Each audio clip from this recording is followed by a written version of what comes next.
বর্ষাকালে বৃষ্টি না ঝরাবে মানা। বৃষ্টি বর্ষাকালের অলংকার। শিল্পী সাহিত্যিকদের সৃষ্টিতে বৃষ্টির নানা রূপ ফুটে উঠেছে। গ্রীষ্মের তীব্র তাপদাহে যখন ভূমি ধুলোয় দূষরিত হয়ে মাটি চৌচির হয়ে যায়, তখন কয়েক ফোঁটা স্বস্তির বৃষ্টি তপ্ত পরিবেশকে পুনরায় শান্ত করে দেয়। মাটিকে দেয় নতুন জীবন। মৃত্যু মাটি আবারও যৌবনে দীপ্ত শপথ নিয়ে উৎপাদনের শক্তি সঞ্চয় করে। আবার কখনো কখনো বৃষ্টি মানুষের মনে আনন্দের দোলা দিয়ে যায়। তরুণ তরুণী, যুবক যুবতী শত বাধা উপেক্ষা করে এক পশলা বৃষ্টিতে ভিজে তাদের উল্লাস প্রকাশ করে।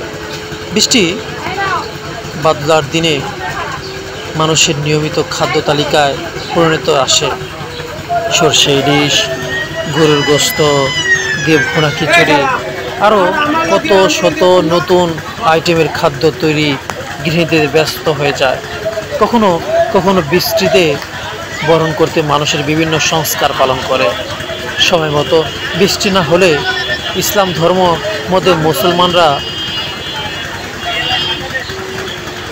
ইস্তিসকার নামাজ আদায় করে বৃষ্টির জন্য প্রার্থনা করে।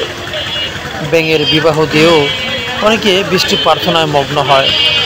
বৃষ্টির প্রতি সকলের যেন আলাদা অনুভূতি, টান রয়েছে। জীবনে যে ব্যক্তি কখনো গান কবিতার প্রতি মায়া অনুভব করেনি, সে ব্যক্তিও বৃষ্টির দিনে গান কিংবা কবিতা আবৃত্তি মত্ত হয়ে ওঠে। পূর্বের মতো প্রকৃতিতে এখনও আরও ভারসাম্য অবস্থা উপলব্ধি হয় না। গ্রীষ্মের মৌসুমে পরিণত গরম কিংবা বৃষ্টির মৌসুমে স্বাভাবিক বৃষ্টির দেখা নেই।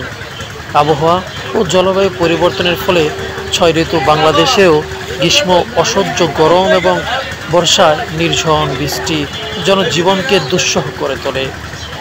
অনাবৃষ্টি, অতিবৃষ্টি, ঘূর্ণিঝড়, টর্নেডোর আঘাতে প্রায় দেশবাসীকে ধ্বংসের বেলাভূমিতে দাঁড় করিয়ে দেয়। পর্যাপ্ত বনভূমির অভাব, অপরিকল্পিত শহরায়ন, পরিবেশ দূষণ সহ বহুবিধ নেতিবাচক কর্মকাণ্ডের ফলে মানুষ নিজেদের ধ্বংসের রাস্তা নিজেরাই তৈরি করছে।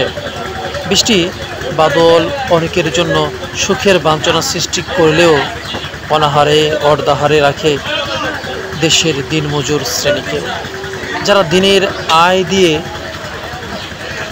জীবিকা নির্বাহ করে। তাদের জীবনে একদিনের বৃষ্টি মৃত্যু সম যন্ত্রণা দেয়। বয়স্করা এক বেলা কিংবা একদিন অনাহারে কাটাতে পারার ক্ষমতা রাখলেও এদের উপর নির্ভরশীল ছোট ছোট বাচ্চারা খাদ্য না পেয়ে কান্নাকাটি করে, যার ফলে তাদের মুখের দিকে তাকানো যায় না। যখন দিনের পর দিন বৃষ্টি বর্ষণের পরেও বৃষ্টি থামার কোনো লক্ষণ দেখা যায় না, তখন গরিব অসহায়রা নিজেদের অসহায়ত্বের কথা ভেবে মৃত্যুর রাস্তা খোঁজে। নিজেদের দায়িত্ব পালনে এরা যখন ব্যর্থ হয়, তখন এদের আত্মগ্লানি এবং নিজেদের ওপর ঘৃণা প্রকাশের মাত্রা দেখলে কষ্ট হয়।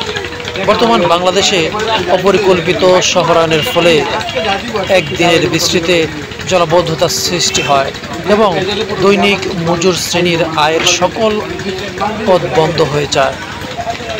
জলাবদ্ধতার মাত্রা দেখলে খাল নদীর সাথে রাস্তাঘাটের পার্থক্য করার উপায় থাকে না।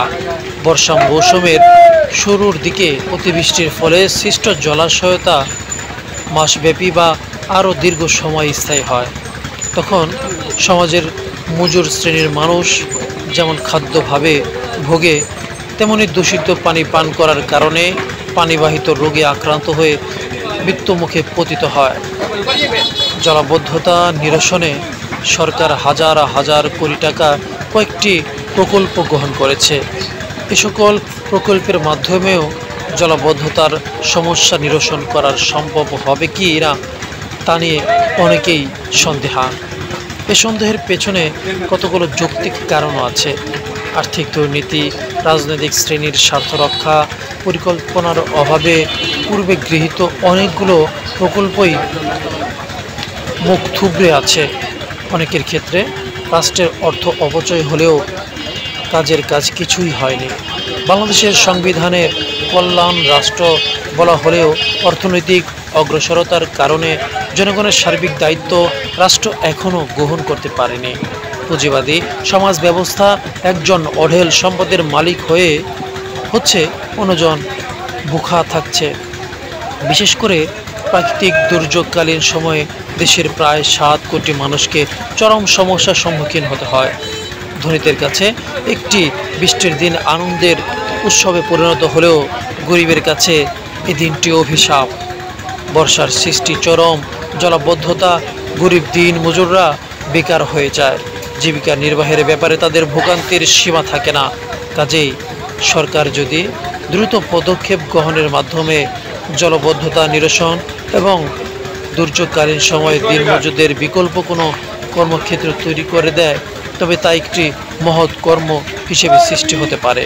একটি রাষ্ট্র যেন শুধু মধ্যবিত্ত এবং উচ্চবিত্তর কল্যাণে নিয়োজিত না থেকে দেশের সর্বশ্রেণীর দিকে সমান দৃষ্টি দেয় এবং বিশেষ ক্ষেত্রে অসহায়দের সাহায্যে এগিয়ে আসে। এরূপ কর্মকাণ্ডর কল্যাণ রাষ্ট্র প্রতিষ্ঠার পূর্ব শর্ত। বৃষ্টির দিনে দেশের শ্রমিক শ্রেণীর একটি পরিবারও যেন অনাহারে বা কাটায় তার নিশ্চয়তা প্রদান করে যেন রাষ্ট্রের দায়িত্ব হয়।